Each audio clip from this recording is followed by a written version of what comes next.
Hello guys, I hope you all are doing well. Welcome back to Mindful Study to all by दीपक भंडारी। तो जो हमने Indian polity की series शुरू की है तो उसका ये लेक्चर नंबर 10 है। तो इसमें हम देखेंगे directive principle of state policy जो आते हैं पार्ट 4 में इंडियन कॉन्स्टिट्यूशन के। तो ठीक है, directive principle of state policies जो आती हैं आर्टिकल 36 से 51 के अंदर आती हैं।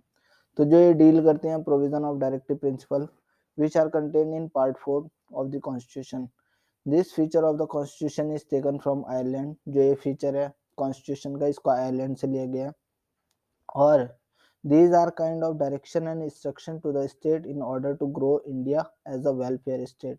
तो ये स्टेट को डायरेक्शन और इंस्ट्रक्शन दिए जाते हैं कि ग्रो करने के लिए इंडिया को एज अ वेलफेयर स्टेट के रूप में। ठीक है, तो जो आर्टिकल 36 कहता है direct to the state to secure the protect and social order which stand for the welfare of the people.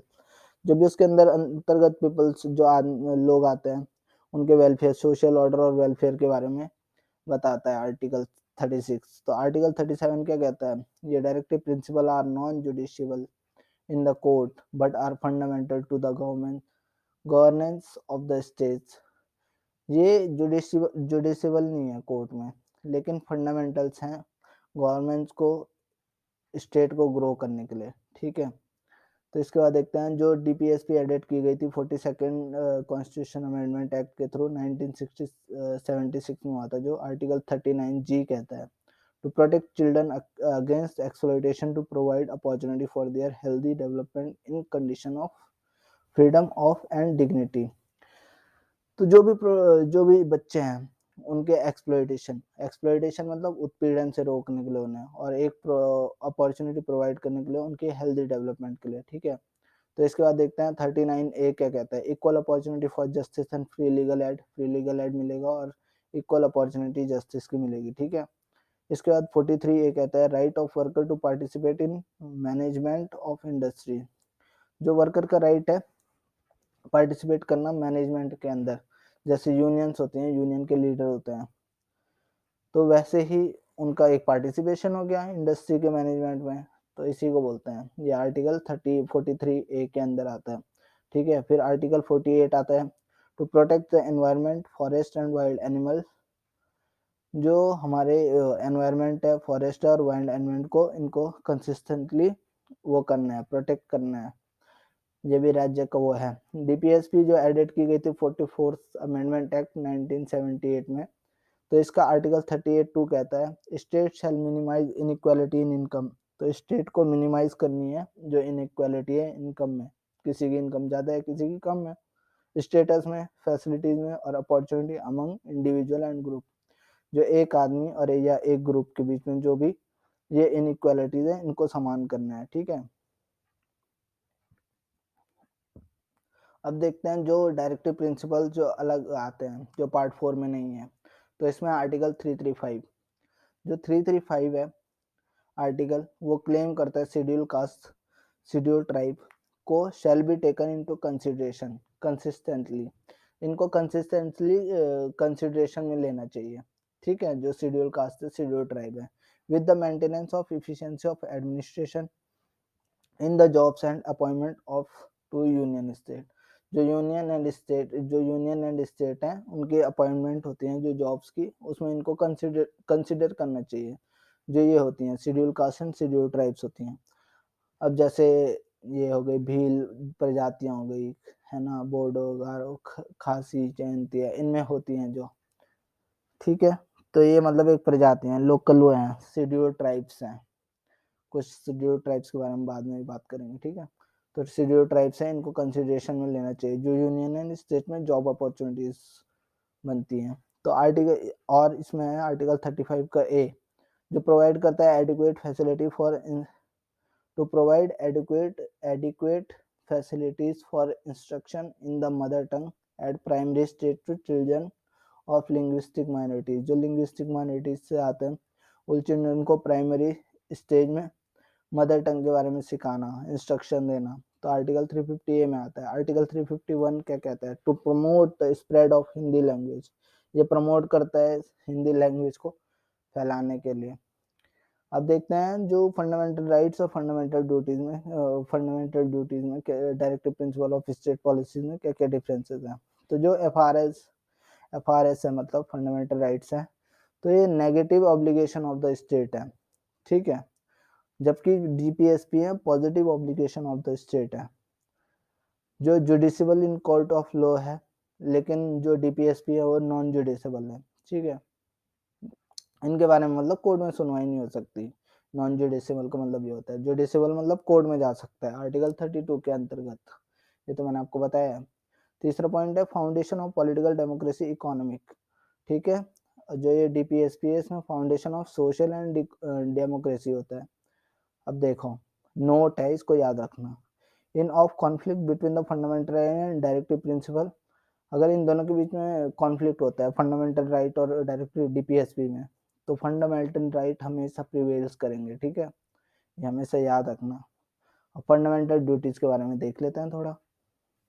तो जो फंडामेंटल ड्यूटी ली गई है अर्सवाइल यूएसएसआर मॉडल से ली गई है। जो 10 ड्यूटी थी वो इंक्लूडेड की गई थी इंडियन कॉन्स्टिट्यूशन में 42nd कॉन्स्टिट्यूशन अमेंडमेंट एक्ट जो 1976 में हुआ था।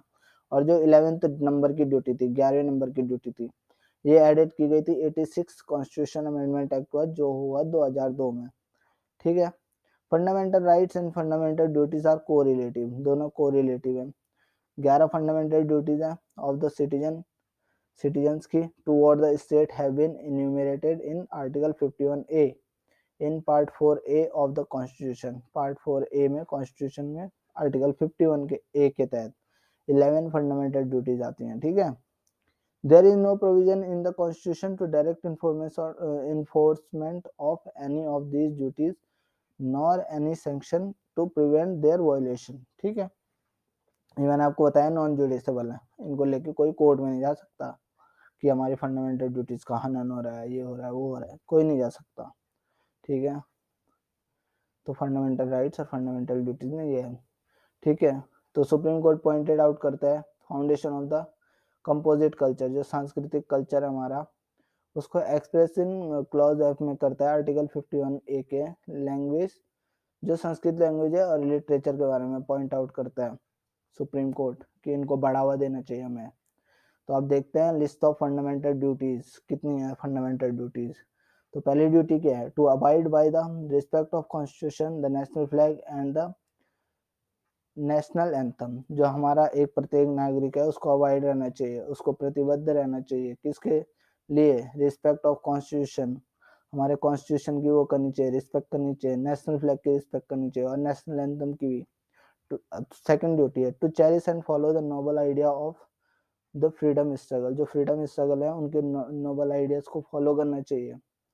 तीसरी है to and protect the sovereignty, unity and integrity of India, ठीक है, जो हम प्रोटेक्ट करनी चाहिए सोवेरेनिटी है, यूनिटी है और इंटीग्रिटी है जो भारत की, उसको प्रोटेक्ट करना चाहिए। To defend the country and render national service when required, ठीक है, हमें कंट्री को डिफेंड करना चाहिए और अपनी सर्विस प्रोवाइड करनी चाहिए जब कंट्री को रिक्वायर्ड हो, जैसे आर्मी पर्सन करते हैं तो हर टाइम करते रहते हैं।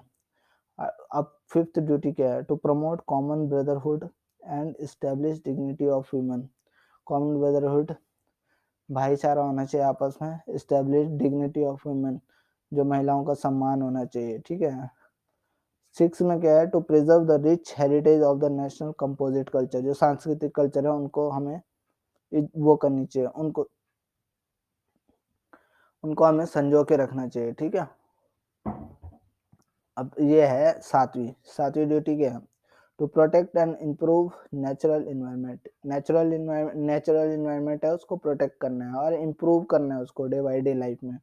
आजकल बहुत सारी, ठीक है, वैसे अब की जनरेशन तो इतनी अच्छी हो चुकी है कि उनको ये फार्मिंग का भी शौक है, मतलब पेड़ पौधे लगाते हैं, सॉरी फॉर दैट।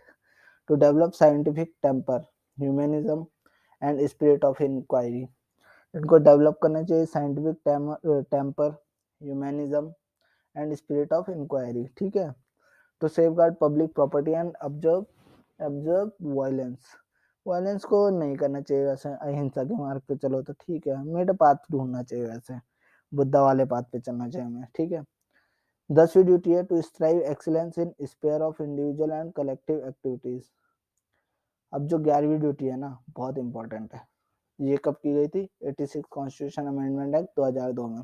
तो इसमें it shall be duty of every citizen of India who is parent और guardian to provide opportunity for education to his child or ward as the case may be between the age of 6 and 14 year। जो 6 साल से 14 साल के बच्चे हैं ना, तो उनके पेरेंट्स और गार्जियन को जो भी हैं, तो उनको अपने बच्चों को प्राइमरी एजुकेशन देना बहुत ज़रूरी है। तो ये 86 कॉन्स्टिट्यूशन अमेंडमेंट एक्ट में फिर मैंने वही बोला कि इनको ये नहीं है, लॉ से इन्फोर्सेबल लॉ नहीं है इनमें कोई, तो इनको मान भी सकते हैं, नहीं भी मान सकते हैं। अब देखो न्यू फ्लैग कोड क्या क्या है। One can hoist the flag only from sunrise to sunset. The ratio of width to the length of the flag should be 2:3।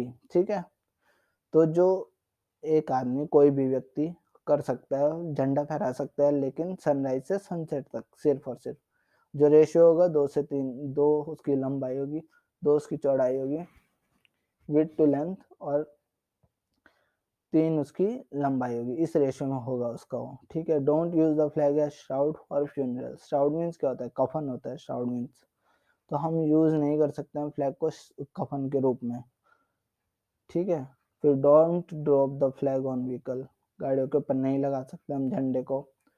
Don't hoist it upside down, its ground must fly higher than other flags except then of must not touch the UN और other nation. ठीक है, तो कर सकते हैं, लेकिन झंडा जो है ना जमीन को टच नहीं होना चाहिए कभी भी, और ये हमेशा जो लोकल झंडे होते हैं उनसे ऊपर ही वो होगा, फहराया जाएगा। लेकिन जो यूएन और अदर कंट्रीज के अदर नेशन के फ्लैग होंगे उनके बराबर उसको वो किया जा सकता है, उनसे ऊपर नहीं फहराया जा सकता कोई भी झंडा। Don't fly damage flag, damage flag को नहीं वो करना चाहिए। और जो ये अमेंडेड कोड थे ये आए थे एग्जिस्टेंस में 26 जनवरी 2003 से। ठीक है, तो जो नवीन जिंदल है इसके बारे में आप जानते हैं, ये अपना फेवरेट सेक्शन है, do you know about it. Naveen Jindal थे जो द वाइस प्रेसिडेंट थे, the vice chairman of the Jindal group के। उन्होंने पीआईएल को फाइल किया दिल्ली हाई कोर्ट में कि हमारा भी हक है कि हम झंडे को फहराएं, क्योंकि इससे पहले बहुत हार्ड वो थे कि कोई नहीं फहरा सकता है, ऐसे ऐसे। एक बार तो उसमें भी चली थी चर्चा कि जब इंडिया के हेलमेट्स के ऊपर वो तिरंगा झंडा रहता था, ठीक है, तो वहीं थूकते थे, बोला कि इसको हम वो नहीं कर सकते, तो तब से हटा दिया था तिरंगा झंडे को इंडियन बैट्समैन के हेलमेट या किसी के भी हेलमेट से। तो दिल्ली हाईकोर्ट ने रूलिंग जो वो थी यूनियन कैबिनेट को वो दिया, ऑर्डर दिए कि आपको इनमें रिलैक्स करना चाहिए जो ये फ्लैग कोड है। तो अब कोई भी झंडा फहरा सकता है जो न्यू गाइडलाइंस के तहत है। So if you like the information hit the like button, और अगर आपको पीडीएफ चाहिए तो ये टेलीग्राम लिंक ज्वाइन कर लेना, उसमें मैं सब पीडीएफ डाल दूंगा एक साथ सब। ठीक है, तो थैंक यू सो मच। जय हिंद, जय भारत।